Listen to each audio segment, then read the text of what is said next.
Last week I was looking at a verse of the day that's in an app that I often refer to.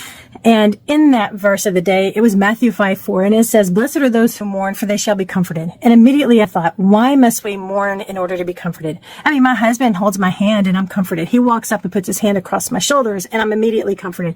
My friend smiles at me and I'm comforted. A stranger can say hello to me on the side of the street, and the way they say it could be a direct comfort to me. So why does it say here, "Blessed are those who mourn, for they shall be comforted"?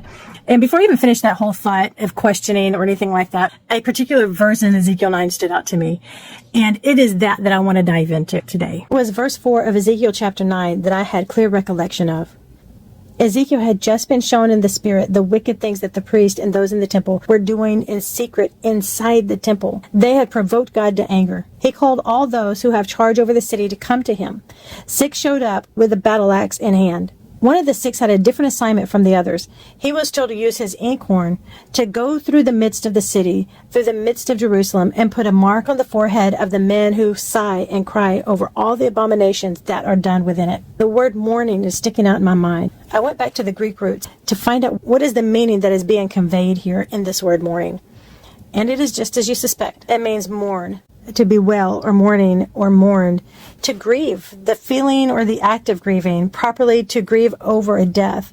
Figuratively, it means to grieve over a personal hope that has died, such as a relationship that has died. It comes to a divine closure, ends. This word in Greek not only means lamenting, but also so severe it takes possession of a person and cannot be hid. The Greek roots for the word comforted that is used in Matthew 5:4. It's a verb that says to call to one side, to exhort, to encourage, to comfort, to urge. Properly, it means to make a call from being close up and personal. Personally makes a call. Refers to believers offering up evidence that stands up in God's court. Legal advocate. Likewise has legal overtones.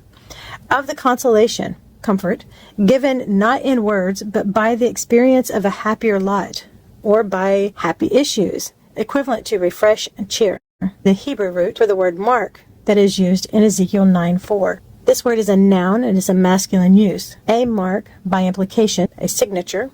It's absolute, a mark on forehead, a sign of exemption from judgment. In Scripture, this Hebrew word tav functions as a mark or sign that publicly identifies a person or matter before God and humankind. Its ancient pictograph shape resembles a cross-shaped or X-shaped mark impressed on tablets, walls, or flesh, conveying ownership, authenticity, protection, or accusation. In Job 31:35, Ezekiel 9:4 and 6, remarkably consistent theology. The righteous appeal for receive and live under a divine mark that sets them apart in judgment. And you go back to the root word in Hebrew, sigh, used in Ezekiel 9:4, is groan, mourn, sigh in token of grief, an intimate wordless prayer when articulation fails as evidence of covenant, fidelity amid corruption, moral discernment.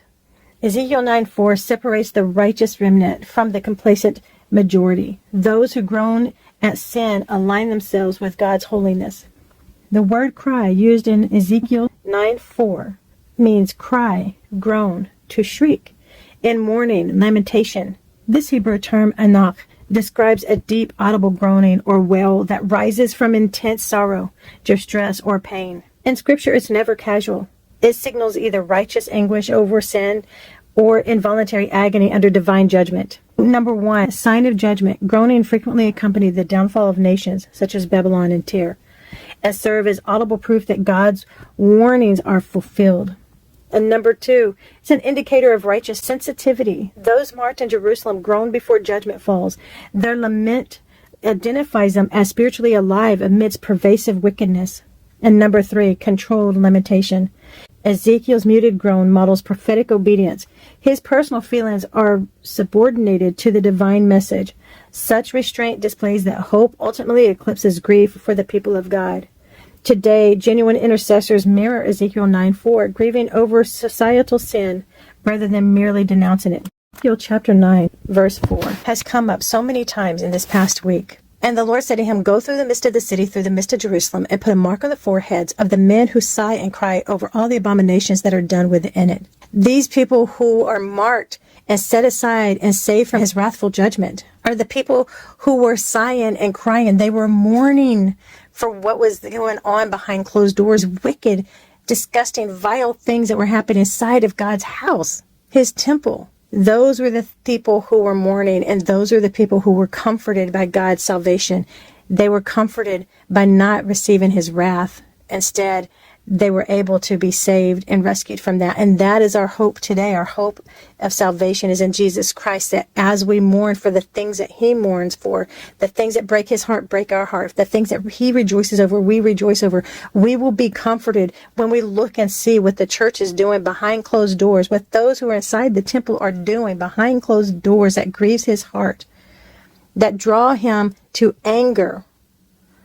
We grieve that. We cry and we sigh over these things. We will be comforted because we will be marked and set aside when that day comes. In conclusion, the aha of why we must mourn in order to be comforted. Because if we don't, we have the fate of those as we read in verses 5 and 6 of Ezekiel chapter 9.